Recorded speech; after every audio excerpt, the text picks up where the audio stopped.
자, 미국의 나스닥, 우리나라의 코스닥이 있다면 뉴스쇼에는 뉴스닥이 있습니다. 뉴스쇼 증권시장 뉴스닥. 오늘도 국민의힘 전 비전전략실장 김근식 교수, 민주연구원 부원장 현근택 변호사 나와 계십니다. 안녕하세요. 안녕하세요. 네, 안녕하세요. 네, 안녕하세요. 바로 들어갈까요? 예, 오는데 근데 네. 월요일인데 휴일이라 네. 굉장히 한산한 분위기에서 왔습니다. 노동절이잖아요. 노동절에도 증권시장은 열립니다. 그러니까 말이에요. 아, 본래 증권 시작 열어요, 진짜로? 안 열 것 같은데 오늘. 오늘 개장 안 할 것 은행은 같은데? 아마 안 할 거예요. 네. 은행이 안 하면 네. 뭐 증권시장은 모르겠지만 우리 뉴스쇼 증권시장은 우리 아주 대문을 활짝 열어놓고 있습니다. 예, 상한가 하한가 키워드부터 먼저 확인을 할게요.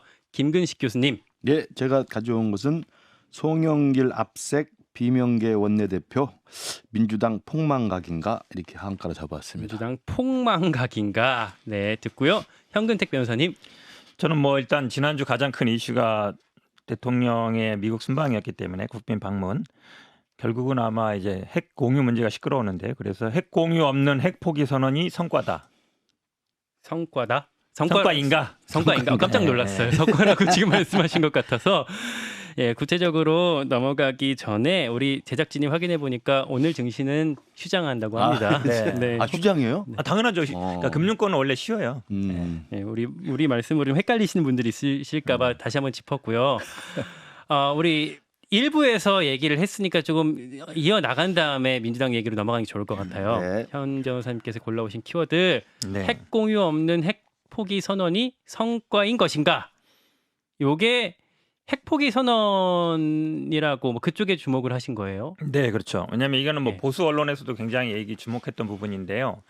사실은 NPT 뭐 가입 회원국이기 때문에 지킬 의무는 있습니다. 모르는 바는 아니에요. 다 알고 있는데 이거를 명시적으로 선언에다 넣을 필요가 있었느냐 이 문제거든요. 그러니까 저도 뭐 지금 당장 핵무장이 가능하다 보지 않고 그렇지만 여지는 남겨놔야 된다. 외교라는 건 항상 이 수단이 있어야 되는데 우리 입장에서는 아시겠지만 뭐 일본이나 한국이 항상 잠재적인 핵을 개발할 수 있는 나라로 분류돼 있고 북한이 핵을 이미 개발한 상태에서 마지막 수단에는 어쩔 수 없거든요. 지금 당장은 아니지만 가능성을 남겨놔야 된다. 그래야만이 어찌 보면 우리가 무기가 될 수 있는데 이번에 보면 이제 NPT를 준수하겠다. 네. 딱 이래버렸단 말이죠. 그러니까 NPT의 의무 이행을 좀 확인한다 뭐 그렇죠. 이런 취지인 거잖아요. 이때 사실은 이게 왜 이 규정을 넣었냐면 계속 이제 윤석열 대통령 본인이나 아니면 지금 여당 측에서 우리도 핵무기 가져야 된다.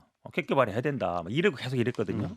그러다 보니까 긁어 부스럼을 만든 꼴이 된 거예요. 만약에 그러면 예를 들어서 우리 뭐 김근식 교수님도 얘기했지만 핵을 갖든가 안 되면 전술핵을 배치하든가 안 되면 나토식 핵 공유라도 하든가 그 정도 수준 있잖아요. 그 밑으로 간다 그러면 예를 들어 일본 수준 핵 저처리라든지 우라늄 농축을 받아오든가 그게 이제 어찌 보면 넘어가는 단계인데 그 4개 단계에 하나도 못 미치는데 오히려 우리의 족쇄만 더 채운 이제 그런 이제 이번 워싱턴 선언 그 아닌가 말씀이 이렇게 보는 거예요. 조금 이제 청취자 여러분들 중에서는 헷갈리시는 분들 있으실 법한 게, 그러니까 어떤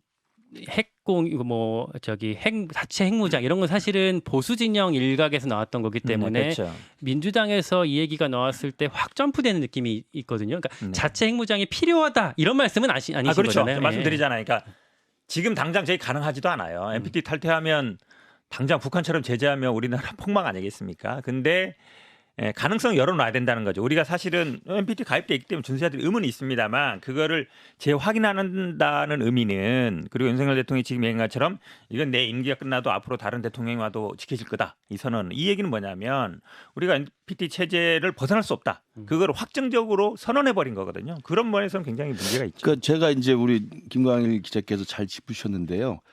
저는 이번에 민주당 특히 이재명 대표도 이것도 언급을 했어요. 그래서 뭐 글로벌 호갱 외교라고 아주 비난을 했는데 우리 현 변호사님도 이걸 가져왔는데요. 저는 정말 놀랐습니다. 민주당이나 이재명 대표가 우리 윤 대통령의 이번에 국빈 방문을 비판하는 수 있어요. 문제 제기하는데 저는 일관된 논리로 할 줄 알았거든요. 그러니까 왜 평화적 협상이라는 부분은 전혀 이야기하지 않았느냐. 아직도 한반도 비핵화는 가능한 영역 아니겠느냐. 문재인 정부 때 했던 그런 동북아의 평화 프로세스라는 걸 왜 포기하느냐. 저는 이렇게 비판할 줄 알았거든요. 그런데 갑자기 핵을 포기하고 왔어? 저는 깜짝 놀랐습니다. 정말 야당이 이 초당적 협력을 하려면 여야가 서로 국가 이익이라는 차원에서 힘을 합쳐서 다른 나라와 협상의 지렛대를 가질 수 있는데 힘을 실어주는 게 야당의 역할입니다. 그러면 제가 볼 때 야당이 그런 생산적이고 건설적인 문제 제기를 하려면 야당의 정체성과 야당의 기존의 입장과 노선과 주장의 일관성이라도 가져야죠. 야당에서 이런 이제 주장이 나오는 이유는 뭐 배경은 뭐라고 무조건 보세요? 그러니까 예. 성과 없는 빈손 외교 가서 미국한테 퍼주기만 했다. 이런 식의 정치적 비난과 정쟁에만 몰두하다 보니까 자신들의 민주당의 정체성마저도 의심받게 되는 핵을 왜 포기하고 왔지? 야, 그 정도 하려면 핵공이 아니라 우리 독자적 핵무장 가능하게 길을 열어야 되는 거 아니야? 라는 식의 저는 주장을 하는 거 깜짝 놀랐다. 저 그 말씀을 분명히 드리고요. 똑같은 말로 돌려드리면 네. 똑같은 말로 돌려드리면 이거예요. 어떻게 그런 주장을 할 한반도 수가 있죠? 비핵화라는 말을 민주당이 계속 쓰고 야당이 써온 거 맞습니다. 죄송합니다. 근데 이번 선언에 들어가 있어요. 근데 한반도 비핵화 할 때마다 우리 김규식 교수님 뭐라 그랬냐면 그게 가당이나 하겠느냐. 어? 이미 북한이 다 핵무기 개발했는데 문재인 정부 때 그렇죠. 예, 예. 이건 그냥 짝사랑이다. 그거 그 짝사랑을 그냥 우리 대화와 짝사랑합니다 협상에 써놓은 의한 거예요. 핵 문제 해결이 불가능하다는 말씀을 드린 거고 우리가 북한에 대해서 한반도 비핵화라는 정책 목표를 포기할 수는 없습니다. 그러나 제가 말씀드린 것은 대화와 협상에 의해서 될 거라는 선의의 기대는 그 환상을 깨자는 이야기였고 그 한반도 비핵화라는 정책 목표를 우리가 잠시 뒤로 미루더라도 그 원칙을 지키고 있어야 우리 북에 대해서 우리가 선한 자라서 할 이야기 할 수 있는 거예요. 근데 우리가 윤석열 대통령이 가가지고 지금 북한의 이런 그 핵 위기 상황에서 새로운 안보 동맹의 어떤 업그레이드란 차원에서 핵을 공유하겠다는 입장을 하고 왔는데 민주당에서 비판하다 보니까 그 정도밖에 못해? 이렇게 이야기하는 거 저는 민주당의 정체성에 좀 문제가 있다고 봐요. 똑같은 말로 정체성에. 돌려드리면 그러니까 민주당은 항상 한반도 비핵화라는 용어를 써왔어요. 예. 남북한 공동 비핵화해야 된다. 음. 지금 저 윤석열 대통령이나 여당에서는 뭐라 그랬냐면 북한 비핵화. 북한 비핵화. 우리 한반도 비핵화라고 다 해요. 아니, 공식적인 그러세요? 명칭은 계속 북한 비핵화라는 한반도 용어를 써야 비핵화가 된다고 공식적인 회의 시간에도 명칭이에요. 맨날 얘기하고 한반도 비핵화 그러니까 아니라고 맨날 정말 얘기하다가 나는 이번에 민주당이 공동선언에 딱 정쟁에만 들어가니까 몰두하다 보니까 한반도 어떻게 비핵화 이제 와서 자신의 말을 바꾸는 정체성과 거예요. 문재인 정부 때 했던 한반도 평화 프로세스라는 그 엄청난 한반도 찬양했던 비핵화 시절이 없고 찬성한다니까요. 왜 핵무장을 안 해왔냐고 이야기를 하면 아니죠. 제가 볼 때 무장문한 게 아니라 이해가 안 되는 거예요. 기본적으로 아니 차라리 이거를 IRA나 반도체 지원법 지적하는 건 저는 뼈아프게 봤습니다. 그런 걸 지적하면 좋아요. 근데 어떻게 핵을 포기하고 왔냐? 저는 현 변호사님 이럴 줄 몰랐어요. 그러니까 민주당의 할 말 없으니까 시각에서 이렇게 얘기하는 거예요. 민주당의 시각에서 이번 윤석열 대통령의 방미의 어떤 뭐 결과에 대해서 가장 뭐 아쉽다라고 느껴지는 지점은 어디에 있는 거예요? 이 실익이 없다는 거예요. 지금 실익. 말씀처럼 예. 결국은 이제 반도체법과 지금 IRA 인플레이 감축법 두 개가 문제인데 그 부분에 대해서는 협의한다 정도만 했거든요. 근데 반도체법은 아시겠지만 이제 중국 내 우리 하이닉스라든지 삼성 공장에 대해서 10월 달부터는 이 첨단 기기가 못 들어가게 돼 있습니다. 그러니까 그 공장이 이제 문 닫을 상황이에요. 그다음에 미국에 지어라. 근데 미국에 지어서 이익이 나면 이거 초과익 갖고 와라. 그리고 뭐 내밀한 영업 정보 줘라 이거거든요. 그러면 사실 우리가 그 뉴욕타임스 기자 질문처럼 바이든 대통령이 본인의 재선, 정치적인 목적을 위해서 한국 기업 희생하는 거 아니냐. 굉장히 핵심적인 질문이거든요.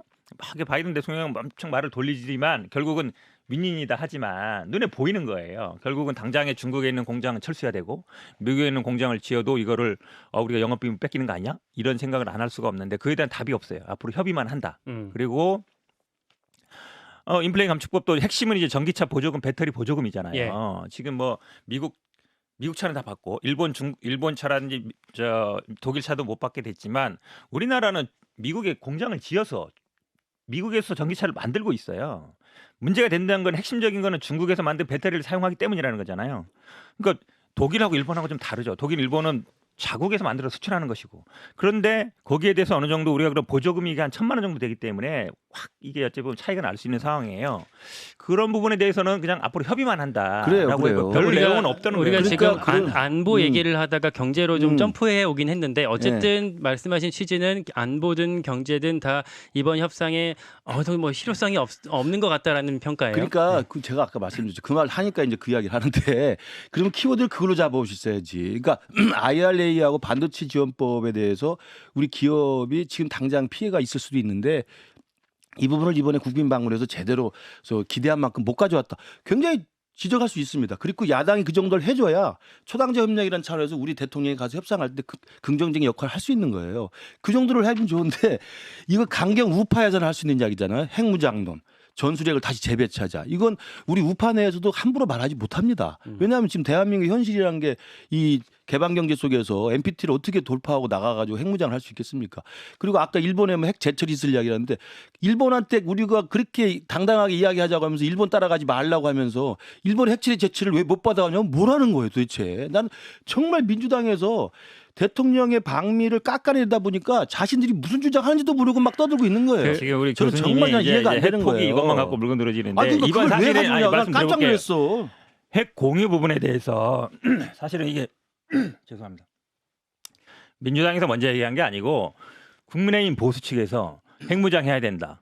핵 공유해야 된다. 핵 배치해야 된다. 그렇게 얘기했던 거예요. 아니죠. 그것도 비공개로 핵 한 거예요. 공유 부분에 대해서 그걸 왜 왜 이번에 민주당이 좀 받아가지고 저희 못 좀 들어보세요. 받아가지고 왜 이렇게 핵 공유 사실상 핵 공유라고 느낄 것이다라고 얘기하는데 미국에서 딱 잘랐느냐? 왜 핵 공유란 말이 나왔겠어요? 가기 전에 엄청나게 국민들한테 그 얘기를 했단 말이죠. 우리는 최소한 나토식 핵 공유를 할 거야. 이렇게 막 떠들었단 말이죠. 방미할 것처럼. 그러니까 사실은 이런 얘기가 나온 거예요. 누가 이제 아니 떡 줄 사람은 생각도 안 하는데 아유 뭐 떡이라고 생각하고 한번 먹겠습니다. 그러니까 먹어보니까 떡이라고 느끼겠습니다. 아무리 이런 해봐야지 거잖아요. 논리적 근데 일관성이 알고 보니까 없잖아. 이건 떡이 아닙니다. 과자입니다. 이래버린 거예요. 잠시만요. 얘기가 다시 안보로 넘어오긴 했는데 네. 이 지점도 사실 중요한 부분이어서 오늘 꼭 짚어봐야 되긴 해요. 그러니까 김태호 1차장이 사실상 핵공유로 뭐 느껴지게 될 겁니다라고 얘기를 하니까 바로 백악관에서 에디 케이건 선임국장이 우리는 이거 핵공유라고 생각하지 않는다라고 반박을 내놓으면서 우리가 말했던 핵공유는 약간 좀 입장이 좀 궁색해지게 된 것 그러니까 같거든요. 우리 네. 저 민주당은 오랫동안 민주정당으로서 한반도 비핵화, 그다음에 평화, 핵 반대를 계속 주장했던 사람이잖아요. 근데 갑자기 어느 날 갑자기 핵 안 가져왔다고 하니까 지금 어안이 벙벙한 것이고 사실상 핵공유라는 건 나토식 핵공유가 유일한 개념인데 예. 그 나토하고 우리하고 차이점은 근본적으로 나토 30개 국가 중에 잘 아시죠? 영국에 핵무기 있습니까 없습니까? 독자 핵무기 있죠. 있잖아요. 있죠. 예. 프랑스가 핵무기 있습니까 있죠. 없습니까? 예. 있어요. 예. 이미 30개국의 나토 회원국 중에 두 나라는 핵무기를 가지고 있는 나라들이에요. 그들과 미국이 나토 30개국과 다자적으로 핵 공유를 하기 때문에 그건 우리보다 훨씬 높은 수준에서 핵 공유를 할 수 있는 겁니다. 우리나라 핵무장 할 수 없잖아요. 핵 못 가지잖아요. 전술핵도 재배치를 절대 안 합니다. 미국에서. 그게 미국의 핵 정책이에요.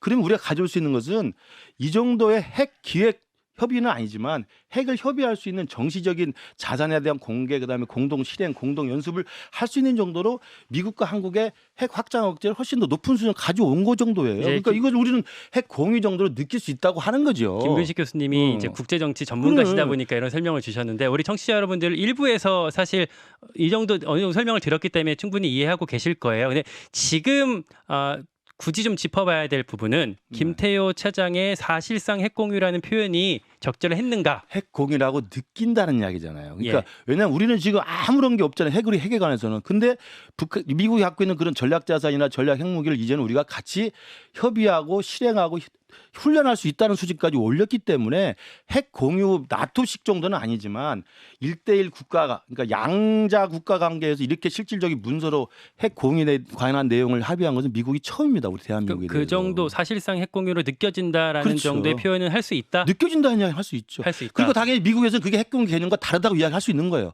사실상 다른 개념이거든요. 나토식 핵공유랑 다른 개념이니까. 여기에 네. 대해서 민주당에서 예. 아무리 들어봐도 이해가 안 가는데 윤석열 대통령도 나토식 핵 공유보다 더 낫다 이랬거든요. 예. 근데 지금 김근식 교수 다 말씀하셨어요. 핵무기 갖고 있는 나라 없고 나토식은 어쨌든 5개 나라에 핵무기 없는 나라에도 핵무기 배치하고 있고 자국 전투기로 어쨌든 싣고 갈 수 있다. 맞잖아요. 예. 훨씬 예. 나토식 핵 공유가 상위 개념인 거예요. 위에 개념이 있는 건데 이거를 마치 비슷한 거다. 더 낫다. 여러 명 하는 것보다 한 명 하니까 나다. 100명이면 뭐하고 10명이면 뭐해요. 핵무기 갖고 있는 나라가 참여하느냐.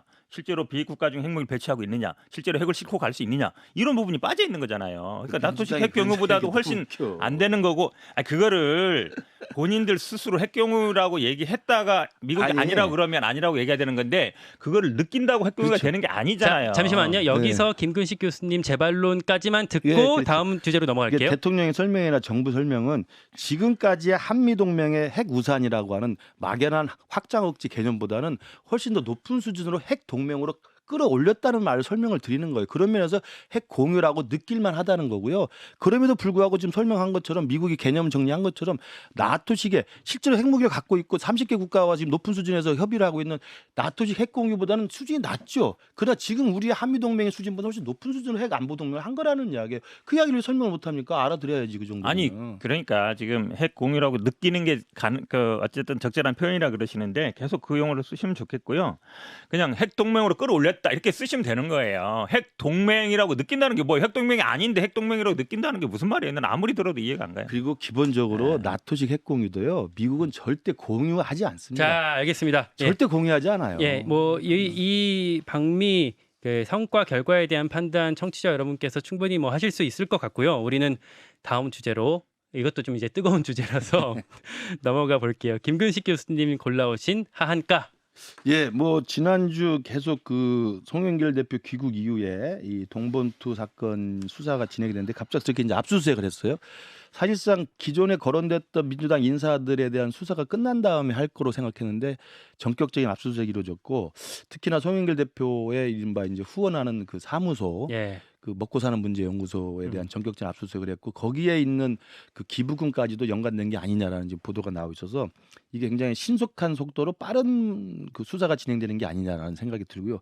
거기에다가 이제 박광원 원내대표가 이번에 사실 결선 투표 없이 과반 이상의 득표를 네. 해서 원내대표 됐잖아. 이것도 굉장히 놀라운 일이라고 생각하고 그 와중에 또 박광원 대표가 되니까 우리 개딸분들이나 뭐 제명인의 마을 이쪽에서는 뭐 이거 제명하자 탄핵해야 된다 이런 이야기를 또 청원도 올리고 그래서 지금 민주당 내 당내 분란 특히 친명 비명 사이의 당내 분란 또 송 대표를 중심으로 한 돈봉투 사건이 갈등이 아주 이제 본격화되지 않겠냐 저는 그런 좀 예고편을 보는 것 같습니다. 민주당 이제 상황 얘기로 넘어가기 전에 하나씩 짚을게요. 그러니까 송영길 전 대표 압수수색하면서 저는 이번에 이제 동아일보 단독 보도 보면서 처음 알았는데 먹고 사는 문제 연구소 그 여기랑 경선 캠프 회계 담당을 맡았던 박모 씨 네. 이분이 이번 압수수색 해보니까 최근에 프랑스 파리를 다녀온 다녀왔다는 사실이 거죠. 네. 뭐 검찰에 파악됐다라고 이제 보도가 나오더라고요. 그러면 이분이랑 송영길 대표랑 좀 말을 맞췄을 가능성이 있지 않겠냐라고 당연히 이제 따라 붙을 수밖에 없을 것 같은데. 뭐 결국은 그렇게 보고 아마 한 것 같습니다. 결국은 뭐 정치인들이 아시겠지만 이걸 뭐 후원 조직인지 모르겠지만 자기의 정책 연구소나 이런 걸 보통 만들거든요. 예. 나중에 뭐 어떤 하기 위해서 이제 그런 조직을 보는데 결국은 아마 거기에 돈 문제가 걸려 있는 거 아니냐 이걸 보려고 하는 것 같아요.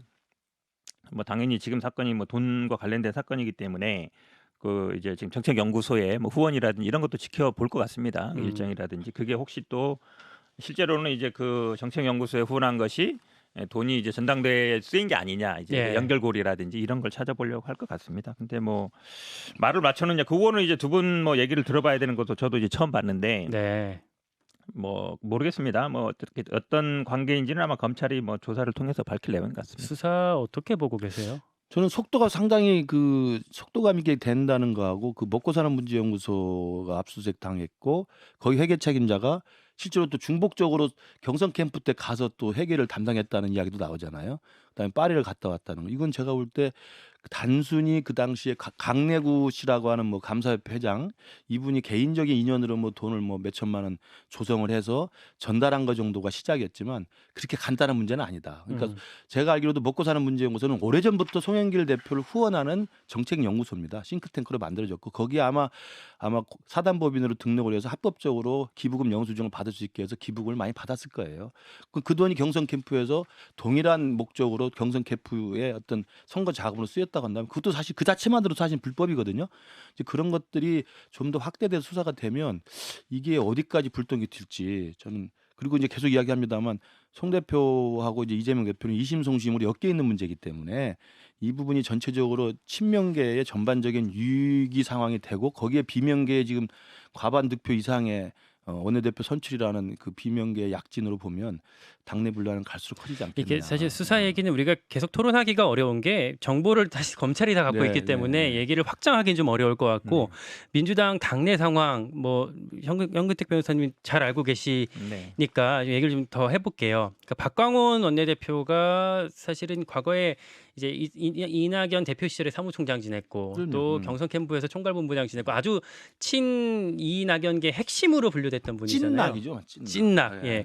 그런 분이 지금 이재명 대표 체제에서 원내대표가 됐다는 것, 이건 뭘 의미한다고 볼 수가 있을까요? 일단은 뭐 당내 친명계가 전부 장악한 거 아니냐 이제 이런 부분에 대해서 아마 좀 의원들의 생각이 있었던 것 같고요. 예. 뭐 그게 뭐 여러 가지 논란이 있습니다만 오히려 당내 화합은 더 촉진시킬 수 있다 이렇게 보고 있습니다. 그리고 지금 뭐 김 교수님 말씀은 만약에 예를 들어 반대로 친명계 원내대표가 됐어 봐라. 그럼 바로 이렇게 나올 거예요. 친명 일색.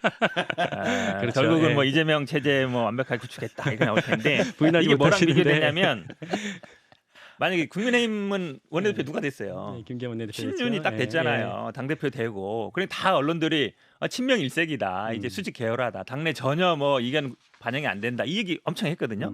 반대 상황이잖아요. 그런 면에서 보면은 10배는 더 나은 그 거죠. 그래요. 그 좋은 중요한 게 이야기예요. 근데 네. 이제 정말 지금 정체되어 있는 민주당의 상황을 정말 해결하고 쇄신할 수 있는 역할을 박광훈 원내대표가 할 수 있을 것인가? 저는 그게 그 이제 찐나게 대표 주자인 박가훈 대표가 이제 제 2인자가 됐다는 면에서 화합이 될 수도 있겠지만 제가 본 데는 이제 앞으로 닥쳐올 상황이 있잖아요. 일단 예. 송영길 대표 돈봉투 사건이 수사가 점점 조여오고 그때마다 각 의원에 대해서 체포동의안이 날라올 겁니다. 그리고 이재명 대표 체포동의안 또 날라올 거 아니겠습니까? 이미 지난번 체포동의안 왔을 때 30표 이상 이탈했던 건 확인됐던 거잖아요. 이미 그때도 비명계에서는 일당의 그 반란이 시작됐다고 보는 건데 이번에 찐낙계 수장이 과반 득표 이상으로 의원들의 지지를 받아서 원내대표가 됐어요. 그러면 체포동의안이 또 날라온다. 이른바 친명계 의원들 아니면 이재명 대표 본인의 체포동의안 날라오면 어떻게 될 것인지 제가 볼 때는 명확 관하다고 생각합니다. 그러니까 사실 원내대표가 해야 될 일이 이제 당에서 어떤 결정을 내렸을 때 의원들한테 막 이제 원내 지도부 부대표들이랑 같이 전화 돌리면서 이렇게 합시다, 아, 합시다, 그럼요. 형님 합시다 이렇게 해줘야 되는 그런 역할인 그런 거잖아요. 그렇죠. 그러니까 지금 이제 김근식 교수 얘기 들어보면 이제 믿을 건 검찰밖에 없다. 이 얘기로 아니 들려요. 민주당이 빨리 자정작용을 했으면 정치를 좋겠다는 잘해가지고 이야기예요. 이제 지지를 올릴 생각을 해야 되는데 그게 아니라 뭐 일단 수사 보면 되지 않겠냐는데 저는 뭐 당연히 돈봉투 사건은 당장 문제가 되는 것이고요. 이 부분이 중요하고 근데 이재명 대표에 대해서 체포동의안이 또 날아온다. 이거는 제가 보기에 그냥 희망사항인 것 같고 근데 지금 이제 한 2가지 정도 당내 개혁 문제가 있는데 저도 뭐 대의원제 폐지 얘기 많이 합니다. 예. 근데 지금 박광훈 원내대표 얘기 들어보니까 이를 말씀하세요. TK나 PK 지역의 당원이 적다. 예. 그러니까 그쪽 지역 의사를 반영하기 위해서는 폐지하면 안 된다. 근데 저는 이런 반론을 제기하고 싶어요. TK, PK 지역의 당원들의 의사가 반영되고 있느냐? 지금 민주당 대의원은 당원들이 선출하는 게 아닙니다. 지역위원장이 선정하는 구조예요. 그냥 뭐 옆에다가 추천이 써가지고. 그러니까 사실상 TK, PK 지역의 당원들의 의사가 반영되는 구조가 아니라 TK, PK 지역의 지역위원장들의 의사가 반영되는 구조예요. 그러니까 그걸 바꾸지 않으면 사실은 대의원이라는 거는 당원들이 뽑지 않고 회원들이 뽑지 않은 대의원이라는 걸 저는 본 적이 없어요. 그리고 지금 아시겠지만 지난번에 원래 45%에서 30% 줄었거든요. 대의원 예. 비율을. 그런데 국민 여론조사를 10%에서 25% 늘렸어요. 그만큼.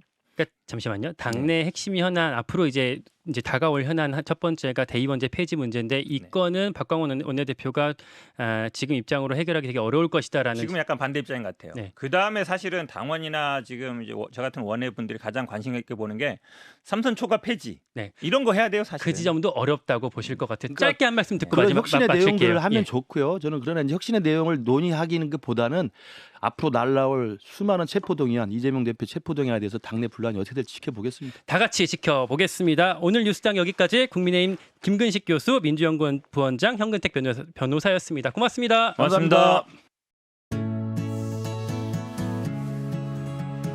김현정의 뉴스쇼는 시청자 여러분의 참여를 기다립니다. 구독과 좋아요, 댓글 잊지 않으셨죠? 알림 설정을 해두시면 평일 아침 7시 20분 실시간 라이브도 참여하실 수 있습니다.